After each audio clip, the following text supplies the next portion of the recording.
J'ai acheté des terres qui étaient en friche parce qu'à l'époque, je cherchais du terrain et il n'y avait pas grand-chose à vendre sur les sites, on va dire, lambda, tels Le Bon Coin. Et en fait, je me suis mis à parler un petit peu autour de moi. Et il y a Carré Maxime, qui est une personne qui vit à Orx, qui a de beaux vergers aussi. Et j'allais souvent cueillir des fruits chez lui. Il m'apprenait pas mal de trucs. Et un jour, il me dit: «Ah Cédric, si tu veux, j'ai un petit bout de terrain à vendre». Et du coup, je me suis retrouvé à aller le visiter. Et puis ça m'a plu et du coup, voilà, quelques mois après, on a signé. J'ai acheté ce petit bout de terrain et de fil en aiguille, j'en ai acheté d'autres qui étaient à côté. Et boum, le projet s'est lancé. Mais on est passé d'un coup du surf de grosses vagues à l'agriculture.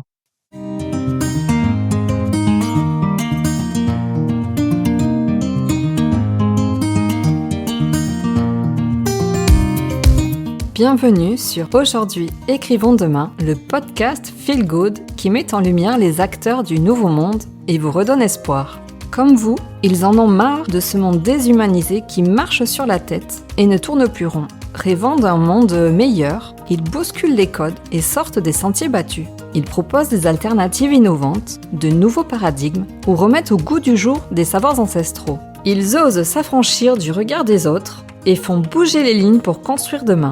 Ils œuvrent pour la préservation du vivant et le bien de l'humanité. J'ai à cœur de vous partager toutes les initiatives qui vont dans le bon sens, parce que nous sommes le changement que nous voulons voir dans le monde. Tous les lundis, je vous invite à découvrir l'histoire de l'un de ces humains engagés et conscients. Je m'appelle Katia Krabbe, je suis la fondatrice de Redaxil et j'aide les entrepreneurs humanistes à gagner en visibilité sur le web en réalisant leurs portraits. Vous avez envie de soutenir le podcast ?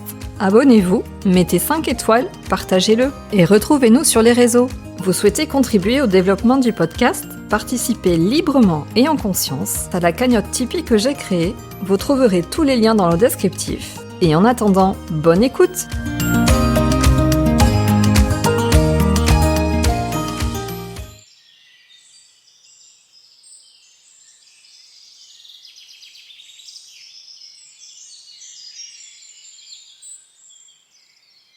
Aujourd'hui, c'est au cœur des vergers de Sobalouk à Orx, dans le sud des Landes, que je vous emmène, accompagné de Cédric Giscos. Bonjour Cédric, comment vas-tu ? Bonjour Katia, écoute, merci beaucoup, ça va très bien. Merci de me recevoir ici. Alors, tu es connu pour avoir surfé les plus grosses vagues du monde, et depuis quelques années pour ce lieu dont tu vas nous parler, que tu décris comme étant un sanctuaire fruitier entre transmission, biodiversité et liens intergénérationnels. Mais avant ça, est-ce que tu veux bien te présenter et nous dire qui tu es ? Bon, et les plus grosses vagues du monde, j'ai surfé quelques grosses vagues, on va pas s'emballer non plus quand même. Tu nous préciseras ça alors. Yes.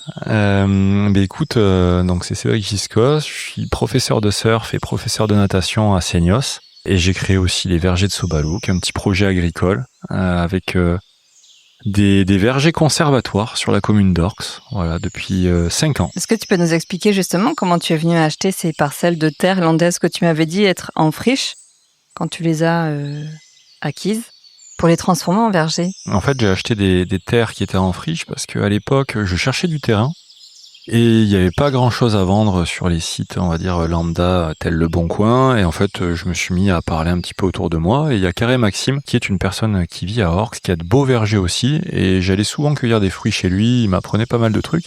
Et un jour, il me dit: «Ah Cédric, si tu veux, j'ai un petit bout de terrain à vendre». Et du coup, je me suis retrouvé à aller le visiter. Et puis ça m'a plu et du coup, voilà, quelques mois après, on a signé. J'ai acheté ce petit bout de terrain et de fil en aiguille, j'en ai acheté d'autres qui étaient à côté. Et boum, le projet s'est lancé. Mais on est passé d'un coup du surf de grosses vagues à l'agriculture. J'étais dans une période un peu de ma vie où le surf, j'en avais un petit peu marre et puis j'avais envie de quelque chose qui m'ancre un peu plus. Et du coup, la terre est arrivée juste à ce moment-là et du coup, c'était cool. Mais c'est ce que tu racontes d'ailleurs dans le documentaire. Ouais, dans le film ensemble, Looking for Balance, ouais. Où on voit justement un peu ce point de bascule, le moment de ras-le-bol, mais c'est surtout de grande frayeur aussi pour toi, surtout. Ouais, il y a eu pas mal de choses qu'on a relatées un petit peu dans ce film-là, mais effectivement, dans le surf de gros, il y a quand même pas mal de tensions. C'est déjà quelque chose qui sollicite déjà beaucoup le corps et l'esprit, les finances aussi, parce que le surf de gros, c'est pas donné. Et puis des fois la vibes elle est pas toujours au rendez-vous et il y a des endroits qui sont un peu protégés où t'as beaucoup de locaux tout ça et puis Voilà, je suis mal tombé à un moment, voilà, sur mon année où on est allé surfer de grosses vagues côté espagnol. Et ça m'a vraiment blasé, ça m'a un peu dégoûté de l'esprit du surf. Et du coup, pendant un petit moment, je me suis reclus dans la terre et j'avais envie de penser à autre chose. Penser et passer peut-être. J'ai failli déraper, mais c'est vrai qu'à un moment donné, j'avais envie de faire complètement autre chose. Donc, et là, les vergers sont nés. Mais bon, aujourd'hui, j'ai la balance entre les deux. Mais à l'époque, c'est vrai que j'ai failli raccrocher le surf. Carrément, complètement. Ouais, j'avais envie, ouais. C'est pendant 6 mois, je voulais plus en entendre parler. Je mettais plus un pied à l'eau et tout. Et après, bon, voilà, moi, je suis né un petit peu, voilà, j'ai grandi au Bourdaine. Ma maman, elle a toujours la maison derrière la plage. J'ai toujours été les pieds dans l'eau, donc si tu veux, l'appel de l'océan, il est quand même toujours très fort et t'y reviens, même si t'as été blasé à un moment donné, c'est un peu dans tes gènes. Donc voilà, mais après, le tout étant de trouver l'équilibre entre les deux pour être heureux, quoi. C'est quoi l'intention de ton projet des vergers? Alors, l'intention de mon projet des vergers, alors c'est une bien bonne question en fait. De base, c'était de créer de la nourriture pour les parents, parce que j'ai eu mon beau-père qui a eu une leucémie. Il a été très malade pendant longtemps. Ma maman aussi a eu un cancer. Et la nutrition, c'est quand même la base pour être en forme. Donc ça, c'était, on va dire, le premier axe de mon projet, c'était d'avoir une bonne alimentation. Donc voilà, produire des fruits et des légumes de qualité, sans pesticides, sans rien. Après, j'ai toujours fait beaucoup de sport et donc pareil, la nutrition, elle intervient quand on veut être un sportif de haut niveau. Il faut manger correctement. Et puis après, j'avais envie au lieu de gueuler contre la société, je me suis dit ouais, qu'est-ce que je peux faire qui peut être cool, hein, parce que c'est vrai que je pestais beaucoup. Et je me suis dit, ça, c'était un projet qui avait du sens.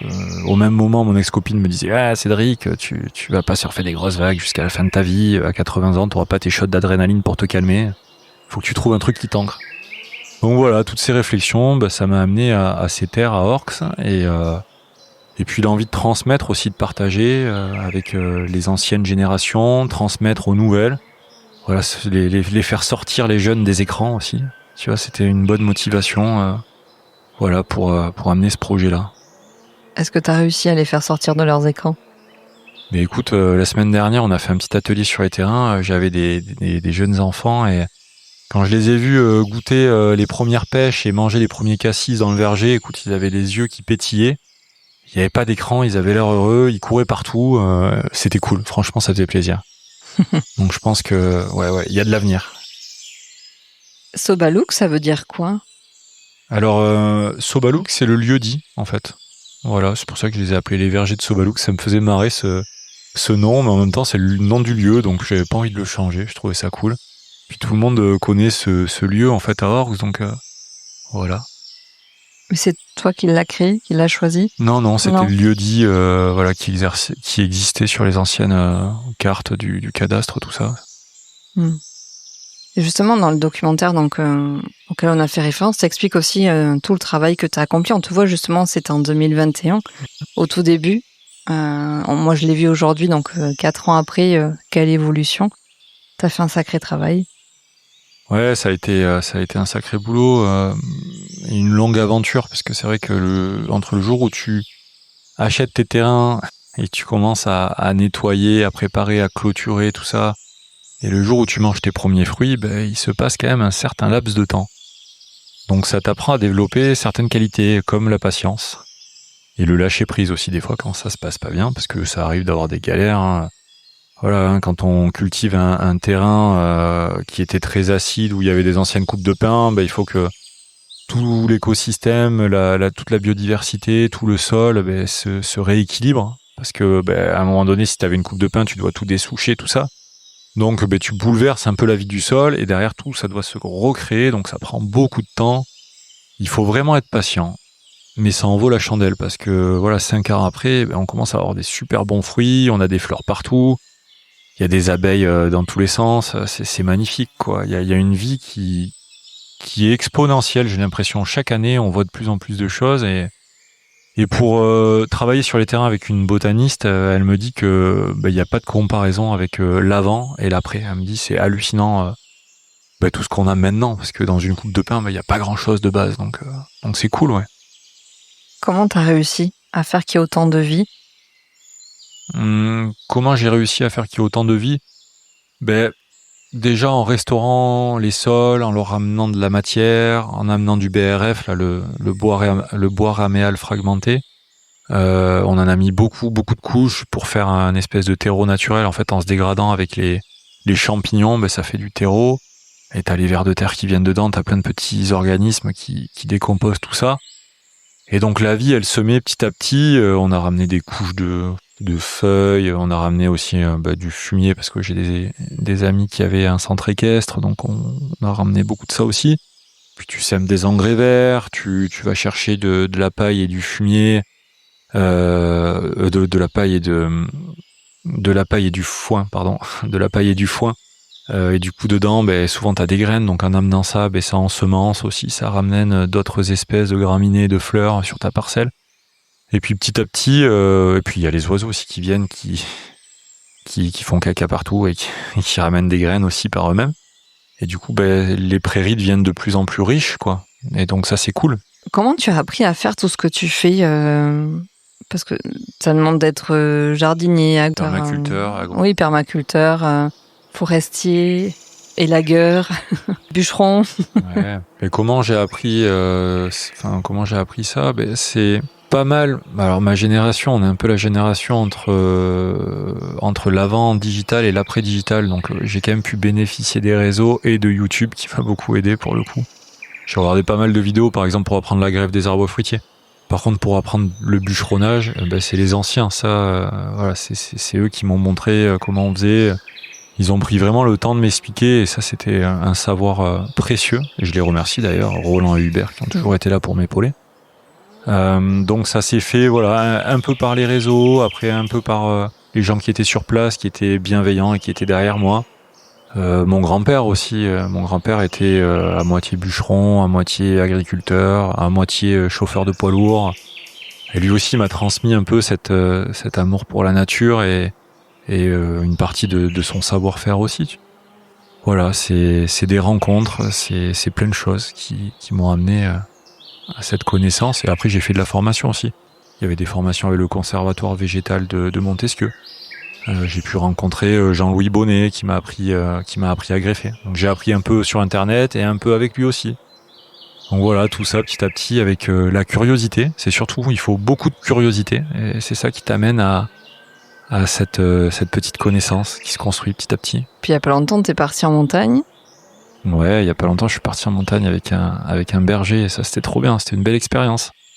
Parti dans la vallée d'Aspe, je suis passé devant le berger, je me suis arrêté. Comme je savais pas quoi faire, il y avait pas de cèpe, il y avait pas de cèpe, pas de morille et pas de truite. Alors je me suis dit bon allez, qu'est-ce qu'on fait? Comment on s'occupe? J'avais déjà fait 2 jours de randonnée, donc je l'ai vu, je lui ai dit tu veux pas que je t'aide demain? Il m'a dit OK, demain matin à 8h30. OK, parfait. Je me suis retrouvé à 8h30 à traire les brebis avec lui, c'était génial. Il m'a appris à les soigner, à leur donner à manger. On les a amenés sur les hauteurs. Le soir, on les redescendait. C'était incroyable. J'ai passé 2 jours et demi avec lui et c'était hyper enrichissant. Et j'adore ce genre de contact, tu vois, humain, où les gens ils sont entiers, il y a pas de chichi. Et puis voilà, on y va, on partage quoi. Trop cool. C'est ça, toi tu apprends des autres et à ton tour tu retransmets ce que tu as appris au contact des autres. Ouais, c'est ça, c'est l'échange. Ouais, tu t'apprends et tu redonnes aux autres. Hein. C'est important, je pense. Si on veut que le monde il aille dans le bon sens, il faut transmettre tout ce savoir-là et donner aussi envie aux gens par les échanges, parce que c'est vrai que il faut arriver à motiver toute cette jeune génération quoi. On sent que la transmission et l'intergénérationnalité sont vraiment des valeurs importantes pour toi. D'où ça te vient? C'est de ton histoire? Tu as à un moment donné fait un post très touchant sur les réseaux, tu rends hommage aussi à tes grands-parents. Ouais, j'ai toujours été très proche des anciens et j'ai toujours pensé qu'ils détenaient vraiment le savoir. Et pour moi, c'est hyper important. Dans plein de cultures dans le monde entier, les anciens sont au centre de la société, ils sont là jusqu'à la fin et on les met pas dans un EHPAD.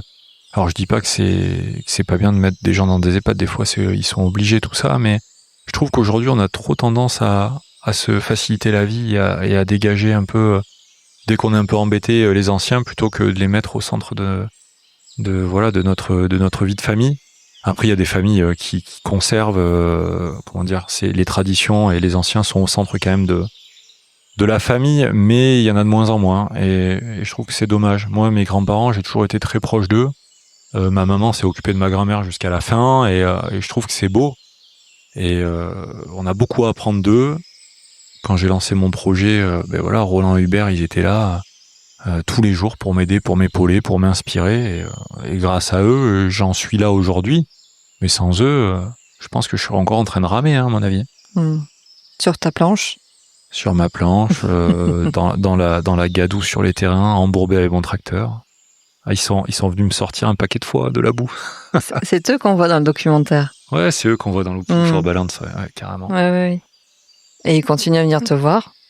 Mais oui, écoute, pas plus tard qu'hier, j'ai vu Roland, on a été mettre les filets à alouette, parce qu'alors de base, ils chassaient l'alouette, mais comme maintenant c'est interdit, ils ont encore les filets.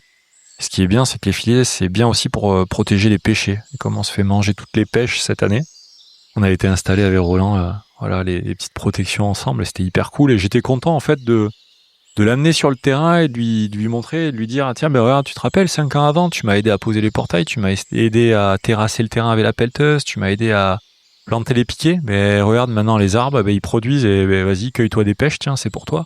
Il est reparti avec ses pêches hier, j'étais trop content, ça me faisait trop plaisir de lui montrer un peu la finalité. C'est lui qui a œuvré pour ça aussi avec moi, donc c'est chouette. Il était pas revenu depuis?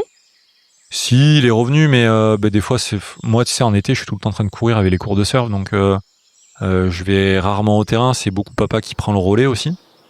Et donc, du coup, quand j'ai du temps, j'essaie de me reposer. Et donc là, hier, j'avais un petit créneau, donc on a pu y aller. Après, c'était le 1er juillet. On disait que tu avais l'habitude de surfer les plus grosses vagues, de grosses vagues, donc je reprends. Et je t'ai entendu dire, mais tu l'as dit même plusieurs fois, que tu as eu besoin de sortir la tête de l'eau. Et tu as dit tout à l'heure peut-être que tu avais besoin finalement de te reconnecter un peu plus à la terre, de t'ancrer. Ça t'apporte quoi pour toi aujourd'hui de te reconnecter à la terre comme ça? Mais se reconnecter à la terre, ça t'amène une certaine forme de quiétude et d'apaisement, on va dire, dans l'instant présent. Ça a vraiment le pouvoir d'ancrer. Ça te fait sortir un peu de ton cerveau qui peut tourner un petit peu des fois en boucle. On a un peu tous nos bêtes noires et moi c'est vrai que je soignais un peu mes bêtes noires à grands coups d'adrénaline en fait. Certains vont prendre des drogues, certains vont faire du sport à l'extrême et moi j'étais plus du genre ma drogue c'était le sport extrême quoi. Et en fait quand t'es venu le moment de se mettre un peu les mains dans la terre, de greffer des arbres et de voir tous les jours le vivant qui venait grandir sous tes yeux, c'est un côté magique qui te retient en fait, qui te retient vraiment dans l'instant et je sais pas, moi ça m'a fait du bien et encore aujourd'hui je suis trop heureux, tu vois, quand je regarde mes arbres grandir, c'est chouette quoi. C'est quoi ton rapport aujourd'hui pour le coup avec les grosses vagues? Tu continues à surfer un petit peu? Alors mon rapport aujourd'hui avec les grosses vagues, écoute, j'aime toujours ça. Après j'en fais de temps en temps mais je surfe plus, je cours plus après ça comme je courais à l'époque. Aujourd'hui, c'est plus vital. C'est un passe-temps. S'il y a des grosses vagues et que je suis assez en forme physiquement, j'y vais. Mais si je le sens pas, j'y vais pas. Tu vois, avant, c'était un peu ma vie. Aujourd'hui, je m'en fous, tu vois. Parce que j'ai d'autres choses qui me rendent très heureux dans ma vie. Et donc, on va dire, c'est un plus. Quand j'ai une belle nord qui pète à 3-4 mètres, je suis content d'y aller. Mais sinon, ça va. Pas en manque d'adrénaline. Parce que quand on parle de grosses vagues, on parle de vagues qui mesurent combien? Quand on parle de grosses vagues, il n'y a pas trop de limites aujourd'hui. Les grosses vagues, on peut voir les records à Nazaré, c'est gigantesque. Donc, quand on y était allé en 2019, on avait surfé du très très gros avec mon ami Lionel. Et ça faisait plus de 10 mètres et bon voilà. Et derrière, moi j'ai continué, j'ai été sur différents spots en Espagne où on a surfé des slabs qui étaient très très conséquents aussi. Et voilà. Mais ça, c'est une époque qui est un peu révolue, je pense. T'as plus t'as plus ce même besoin, tu dis, d'adrénaline en fait, tout simplement. Ouais, il y a un besoin d'adrénaline, il y a une recherche, tu vois, un peu par rapport à son ego. Je pense t'as le besoin de prouver aux autres que t'es capable et tout, mais en fait, quelques années après, tu trouves ça limite un peu con, en fait, ce genre de recherche. Tu te dis mince, pourquoi est-ce que j'avais besoin de prouver ça aux autres? Parce qu'en fait, au final, il y a rien d'exceptionnel en soi. T'es pas en train de sauver la terre de la famine ou des maladies. T'es juste en train de glisser sur une planche. Alors ouais, c'est hyper cool, ça c'est sûr. Mais ça reste qu'un sport. Et du coup, se décrocher de son ego, je pense que c'est important. Et je suis content d'être passé un petit peu à autre chose, de le faire aujourd'hui juste par pur plaisir, mais j'ai rien à prouver, je m'en fiche un peu, tu vois. Et ça fait quoi de voir le Cédric de cette époque en projection, puisqu'on a regardé ensemble lors du festival dont on va parler après, c'était il y a quelques années en arrière, le Cédric d'il y a 4-5 ans. Mais c'est vrai que quand tu regardes ça, bon, ça ravive toujours des souvenirs. Après, il y a beaucoup de bons souvenirs. Toute cette quête de surf de gros, ça a été aussi des belles rencontres en Espagne. J'ai rencontré des super gars qui étaient hyper proches de l'océan, hyper proches de la terre aussi. Je peux citer Oscar Garcia Alonso. C'est un mec qui fait vachement de permaculture et qui nous a fait découvrir une partie de la Galice. C'est lui qui nous organisait un petit peu tous nos surf trips là-bas. Et je sais que je partageais avec lui cet amour pour la terre et pour les champignons. Donc de regarder ces images, des fois j'ai une petite nostalgie et ça me fait penser à mes amis qui sont là-bas et c'est cool. Et après bon, c'est vrai que des fois ça me donne un peu envie. Enfin, cette eau un petit peu bleu foncé, ces grosses vagues, c'est quand même tentant. Mais bon. Alors voilà. Pas pour tout le monde, n'est-ce pas? Ouais, tout le monde n'aime pas les grosses vagues. Ça c'est sûr. C'était plutôt impressionnant et à se dire mais comment est-ce qu'on peut avoir envie d'y aller quoi, et de plonger, d'être là au milieu de cette machine à laver. Ouais, qu'est-ce qui pousse à y aller quand même, hein. Et je trouve que le documentaire il était aussi assez bien fait pour rendre compte aussi de ce qui pouvait t'amener et toute l'équipe parce que t'es pas seul. Aller surfer les grosses vagues, t'as quand même toute une équipe qui t'accompagne et qui est engagée aussi. Ouais, c'est vrai qu'on a toute une équipe, on est obligé pour le surf de gros dans tous les cas. C'est primordial d'avoir du monde autour, d'avoir un gros staff. C'est tellement dangereux que si t'as pas des spotters sur la falaise, si t'as pas un équipage sécurité pour te récupérer, t'es obligé d'avoir vraiment un crew. Mais après, je sais pas, il y a vraiment un truc d'hyper attirant, déjà de par la beauté, je pense. Ces énormes masses d'eau, c'est impressionnant, mais il y a un côté hyper captivant, tu sais, qui te subjugue, qui te donne envie. C'est comme si c'était une sirène qui t'appelait. Je sais pas, ça me fait marrer. Je sais pas pourquoi je donne cette image, mais ouais, ça attire. Enfin, moi, ça m'a vachement attiré. Et ça a vraiment ce truc de t'ancrer. Pareil, si tu commences à partir dans ta tête, t'as peur en fait. Enfin, en tous les cas, ça dépend des gars. Hein. Enfin, tout le monde n'est pas pareil, mais moi, je sais que si je partais dans ma tête, j'allais flipper, tu vois.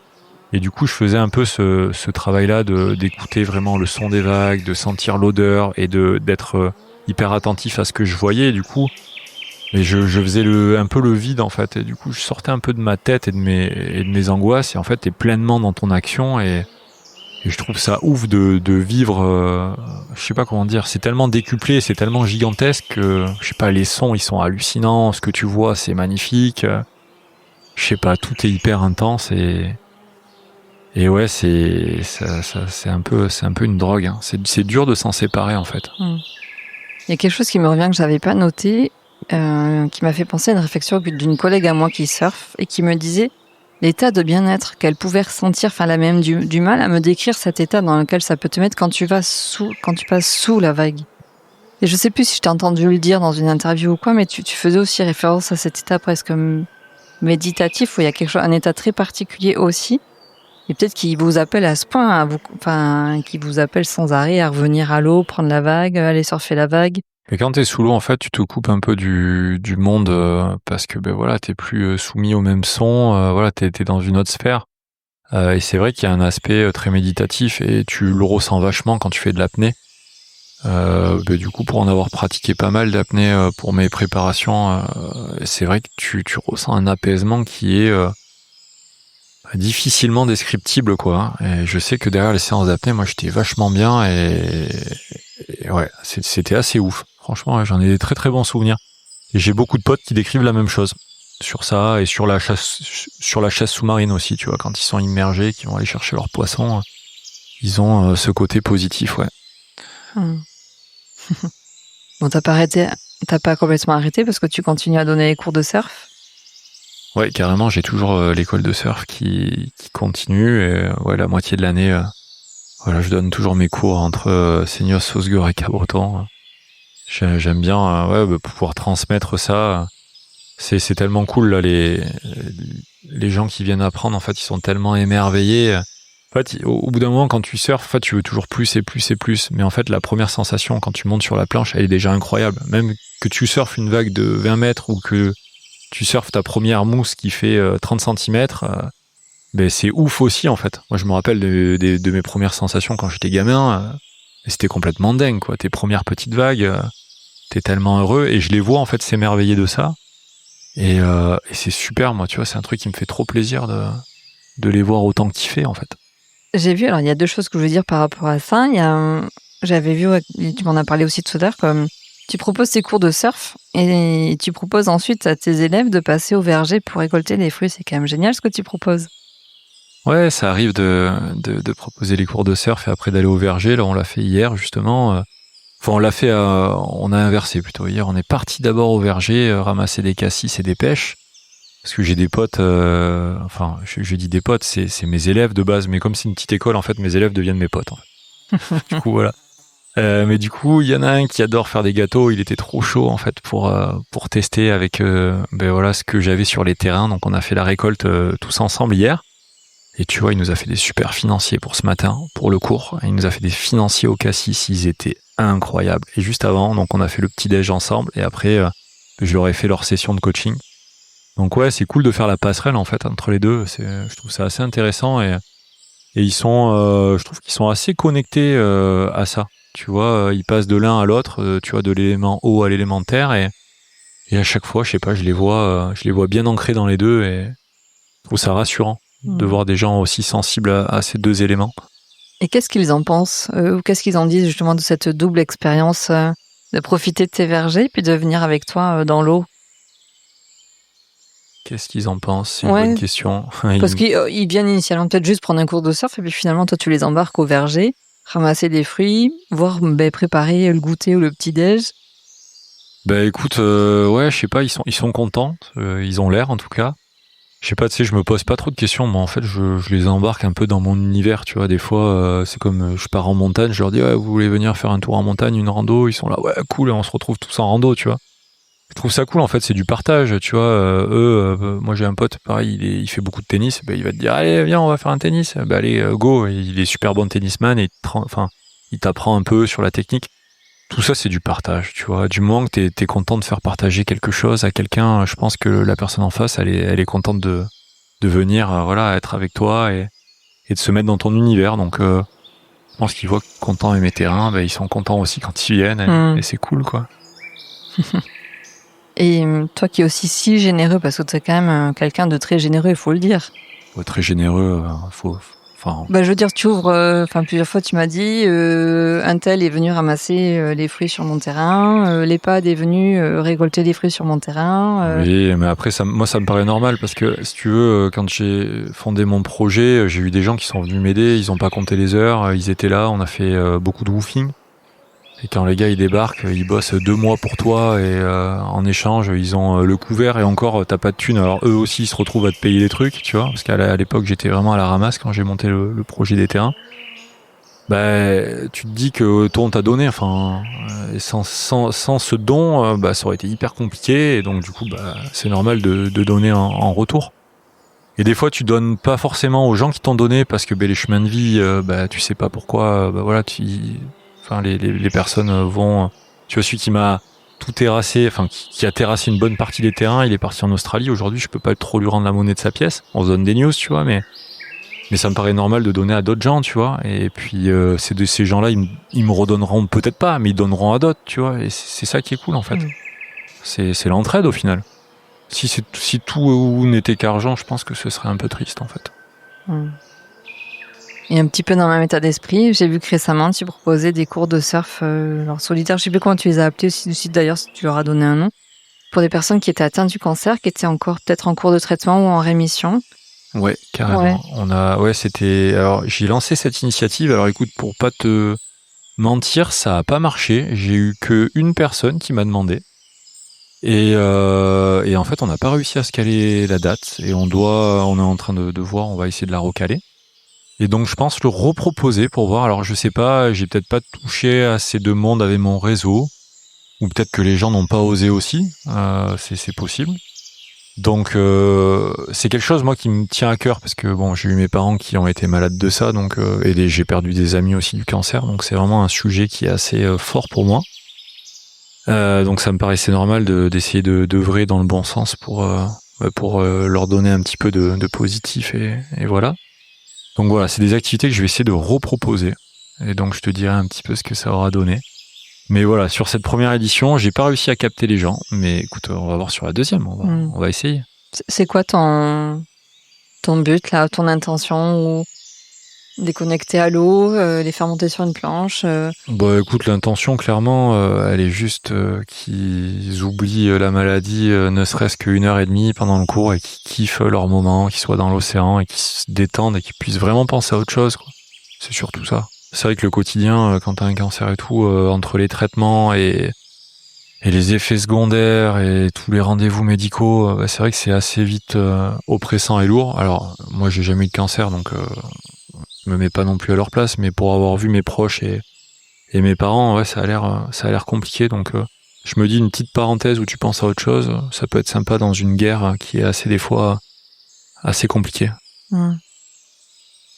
On peut faire le lien qu'il y a entre le contact avec la terre et le contact avec l'eau. Il y en a qui parlent de surf-thérapie, il y en a qui parlent d'ortithérapie.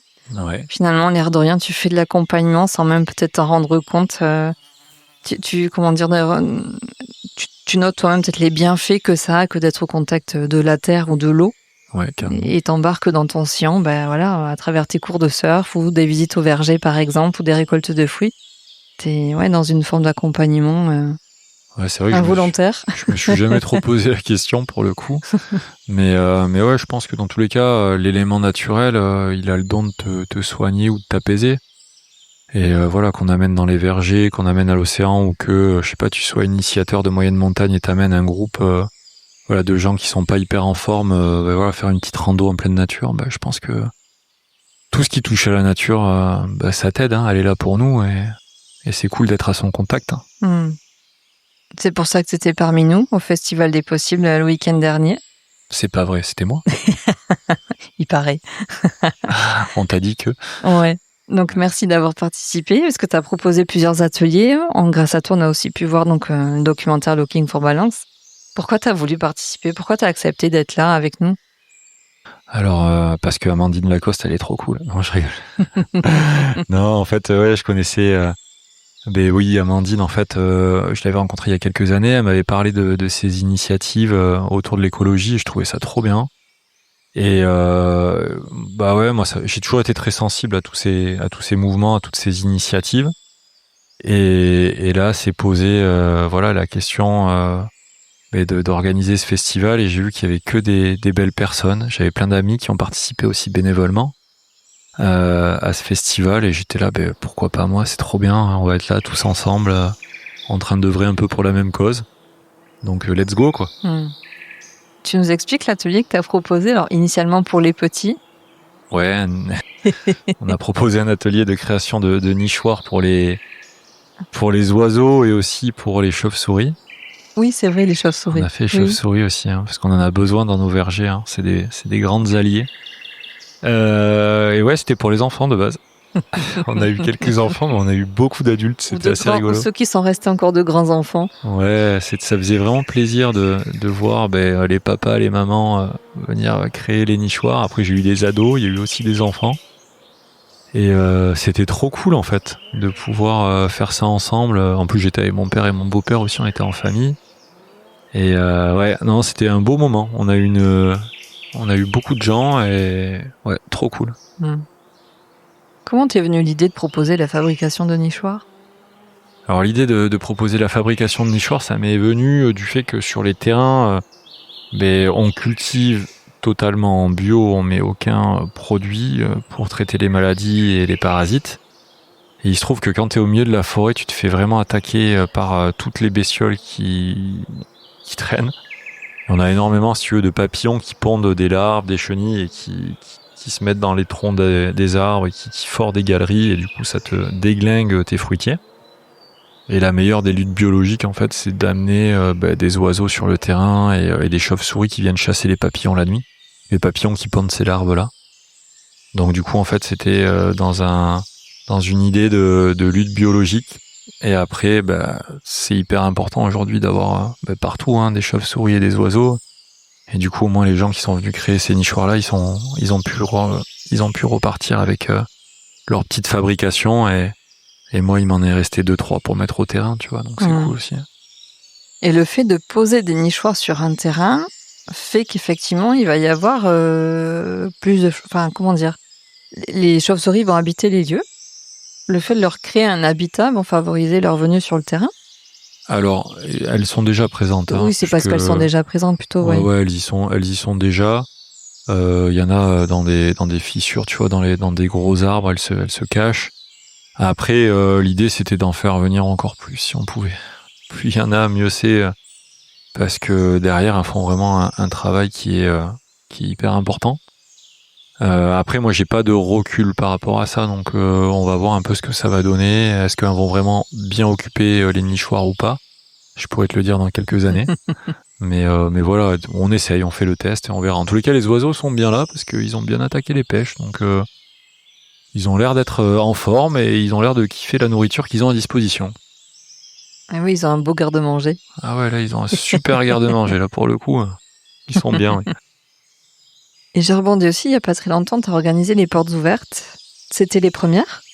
Ouais, c'était les premières portes ouvertes qu'on a organisées avec Marion, qui est botaniste. Et ouais, on s'est fait une petite demi-journée à la découverte des terrains. Je leur ai expliqué comment est-ce que j'avais fait pour organiser tous ces vergers, les espèces qu'il y avait dessus. Voilà, je leur ai parlé un peu de tout le travail de A à Z qui m'a permis d'en arriver là aujourd'hui. On a cueilli les premiers fruits. Quelques légumes, et puis après Marion leur a présenté un petit peu toutes les plantes sauvages, comestibles et médicinales qu'il y avait sur les parcelles, donc c'était assez cool. On est parti un petit peu à la découverte de la biodiversité, et là c'est vrai qu'il y a de plus en plus de choses, donc c'était vraiment très très cool de faire ça cette saison, parce qu'il y a énormément de fleurs, c'est assez bucolique, on va dire. Ouais. Tu veux organiser d'autres événements comme ceux-là ? Ouais, l'idée c'est d'en organiser d'autres, et après, bon, c'est le temps aussi qui me manque un peu des fois, mais ouais, l'idée ce serait de créer l'idée ce serait l'idée ce serait de faire de ce lieu un endroit vraiment où on organise pas mal de petites formations et d'événements, de portes ouvertes pour que les gens viennent apprendre, se connecter, échanger. Donc ouais, il y en aura d'autres, carrément. Un lieu de transmission, donc. Un lieu de transmission intergénérationnel. Le plus important, ouais. Tu dirais que... Enfin, quelle est ta raison d'être aujourd'hui ? Ma raison d'être ? Ouais, ton pourquoi, ton why. Pourquoi tu te lèves le matin ?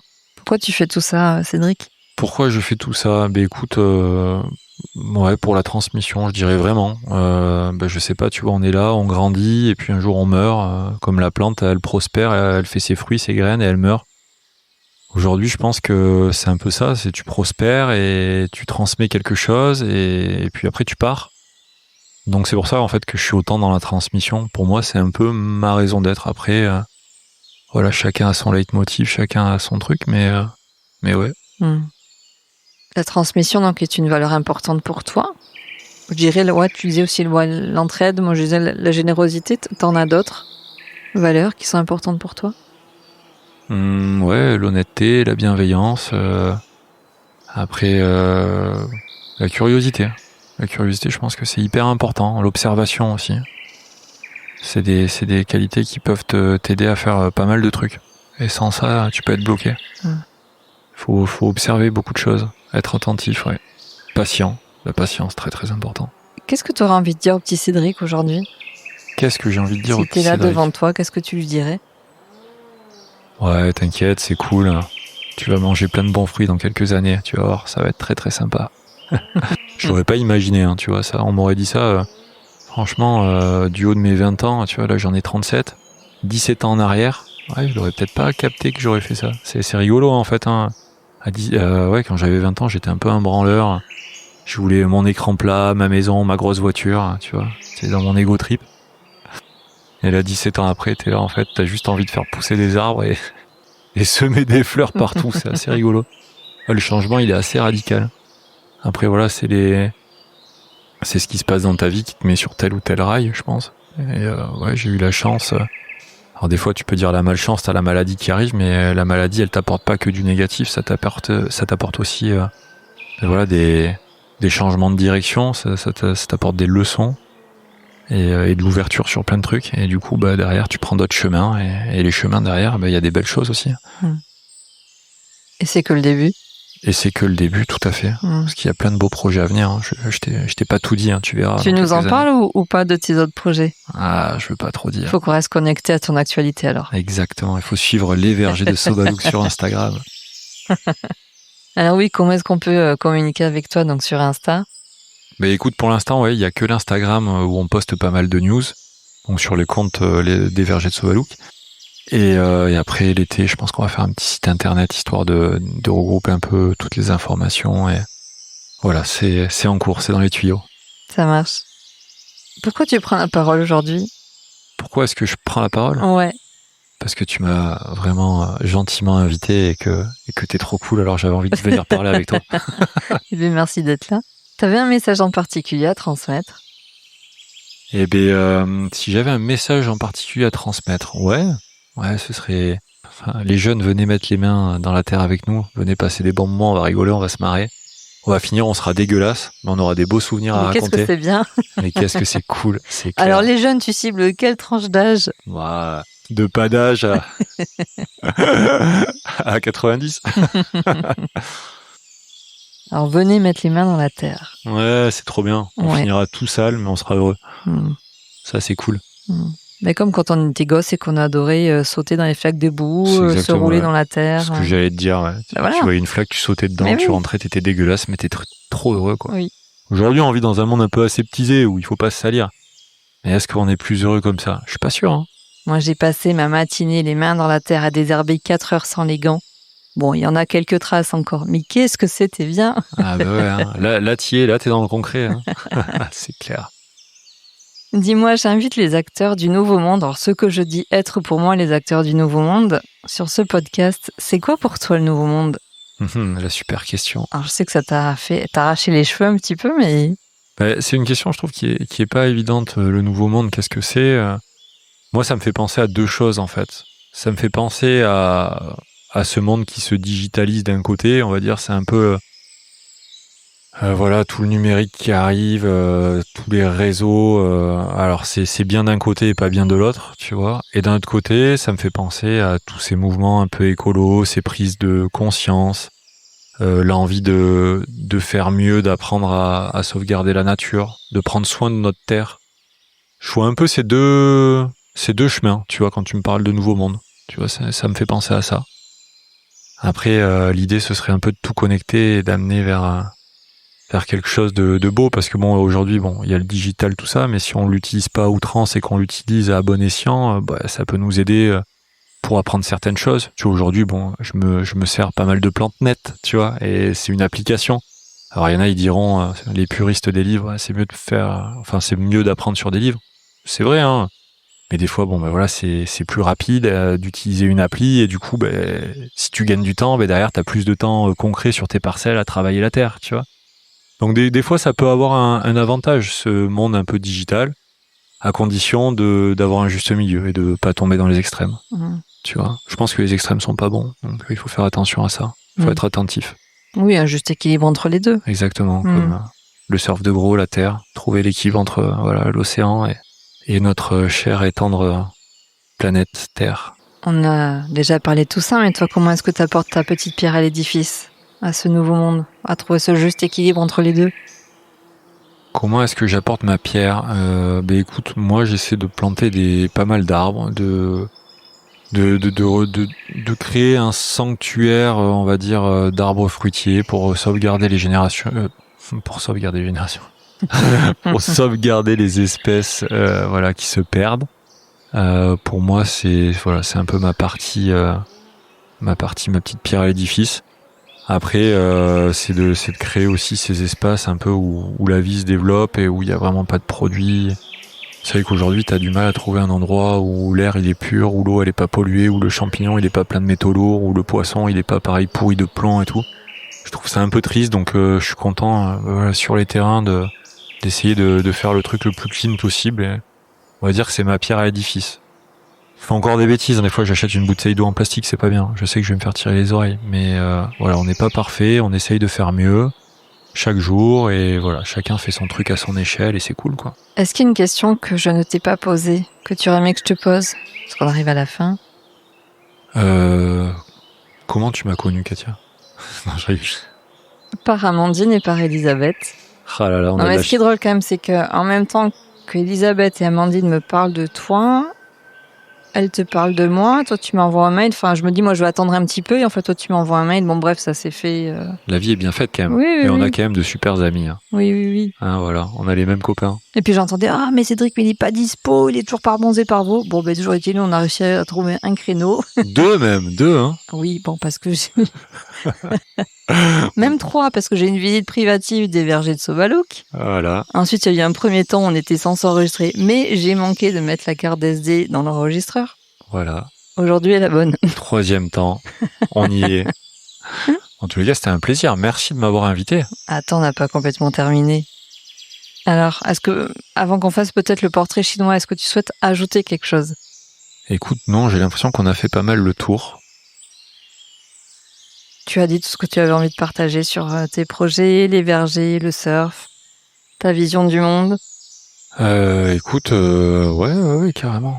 J'aimerais bien faire un verger d'agrumes, là, tu vois. Si je pouvais réussir à récupérer une petite terre pour faire un verger d'agrumes, ce serait juste incroyable. Il n'y a pas de verger d'agrumes ici. Et il y a des super connaisseurs qui sont vers Toulouse, qui greffent des agrumes sur des porte-greffes résistants au gel, qui peuvent tenir jusqu'à -10. Et du coup, j'aimerais bien mener un petit verger expérimental dans les Landes avec des agrumes. Ça, ce serait chouette. Prochain projet à suivre. Donc on va rester connectés pour savoir où ça en est. Grave. Tu te rappelles des portraits chinois si tu étais... Ah non, ça je me rappelle pas. T'as jamais joué à ça, petit ou je sais pas, à l'école, en formation, tout ça. Alors si tu étais un plat, lequel serais-tu? Si j'étais un plat, lequel je serais? Bonne question. Du riz cantonais? Non, je sais pas, tu me fais penser à ça, ça me fait rire. Ah, moi, je te fais penser à un plat de riz cantonais. Non, pas du tout. Non, mais tu m'as dit chinois, du coup j'ai pensé à riz cantonais en fait. C'était le grand truc qu'on mangeait quand on était petit, on voulait du riz cantonais. Ça me fait marrer. Ok. Si tu étais un livre? Lequel je serais si j'étais un livre? Le pouvoir de l'instant présent, de Eckhart Tolle. Tu l'as lu, je présume? Ouais, je l'ai lu il y a longtemps, quand j'avais 20 ans, et je suis retombé dessus il y a pas longtemps. Et c'est un livre qui m'avait pas mal apporté, que je conseille, qui est cool. Si tu étais un dicton? Ne reporte pas à demain ce qui peut être fait aujourd'hui. Parce que sinon c'est le bordel, hein. Avec tout ce que t'as à faire avec les cours de surf, les vergers et tout, je te dis t'as pas intérêt de traîner, hein. Faut charbonner chaque jour. Pas de place à la procrastination. Non, pas trop là. Si tu étais un film, à part le tien? Si j'étais un film que j'aimais bien, Vanilla Sky. Ah oui. Celui-là était très cool. J'avais bien aimé. Tu te rappelles du topo du film? Non, pas trop pour le coup, mais je me rappelle qu'il y avait... Cameron Diaz? Non, comment elle s'appelle, l'espagnole? C'est Penélope Cruz. Oui, et Tom Cruise. Ah, Penélope Cruz, hein. Bref. Passons. C'est pour ça que je me rappelle du film, en fait. J'étais très fan de Penélope à l'époque. Et si tu étais un super-héros? Si j'étais un super-héros, bonne question. Hein. Qui je serais? Je sais pas, Iron Man? Je sais pas, ça me fait triper. Franchement, les Marvel et tout, ils sont cool. Ce serait pas mal de pouvoir voler. J'aimerais bien voler, des fois, je me dis. Ce serait chouette, ça. Se déplacer un peu plus vite. Aller d'un endroit à un autre, en un claquement de doigts. Merci Cédric de ta participation. Merci à toi, Katia. Merci beaucoup. Et merci beaucoup pour votre écoute. Donc j'espère que le parcours de Cédric vous aura inspiré. N'hésitez pas donc à le contacter sur ses réseaux. Donc sur Insta, on mettra le lien dans la description. Et puis donc peut-être que même d'ici que l'épisode sorte, tu auras créé ton site internet. Donc on mettra tout ça à jour. À bientôt. À bientôt, Katia. Merci. J'espère que vous avez pris plaisir à nous écouter. Si vous avez aimé cet épisode, mettez 5 étoiles et un commentaire sur votre plateforme d'écoute préférée. Vous aiderez le podcast à gagner en visibilité. Si vous souhaitez continuer à découvrir les histoires de ces acteurs du Nouveau Monde, abonnez-vous. Et si vous voulez connaître les coulisses, Rejoignez-nous sur les réseaux, tous les liens sont dans le descriptif. Merci d'avoir pris le temps de passer ce moment avec nous. Je vous dis à très vite pour un nouveau témoignage d'une belle âme.